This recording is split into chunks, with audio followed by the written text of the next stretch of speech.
Tiniyak ng DICT na magiging maayos ang transmission ng mga boto sa darating na Mayo. Babala ng kagawaran sa mga gumagamit ng espionage devices o pang-espiya, may karampatang parusa sa mga mahuling gumamit nito. Si Kit De La Cruz, pilote ng Radyo Pilipinas, sa Balitang Pambansa.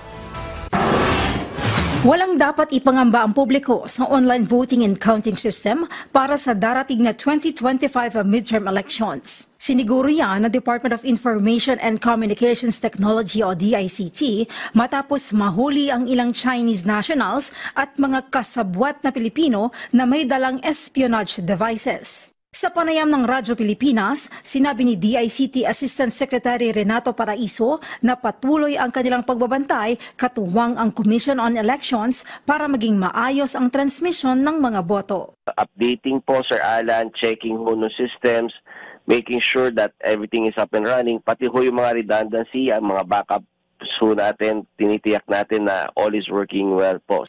Bukod sa pagbabantay sa sistema ng COMELEC sa pagtanggap at pagbibilang ng boto, mag-aantabay rin ang DICT sa isasagawang transmission mula ballot precincts papuntang server ng COMELEC. Babala naman ng kagawaran, labag sa batas ang paggamit o pagmamay-ari ng international mobile subscriber identity catchers, lalo't ginagamit ito sa text hacking at pag-i-intercept ng signal ng mga mobile phone. Mere possession of these devices, hindi yung paggamit, pag-operate lang. Mere possession of these devices are already illegal at masasubject ho kayo, pwede ho kayo makulong at mapagmulta ho. Pag nahulihan ho kayo ng may mga ganitong devices. Mula sa Radyo Pilipinas News, Kate De La Cruz Pilotin para sa Balitang Pambansa.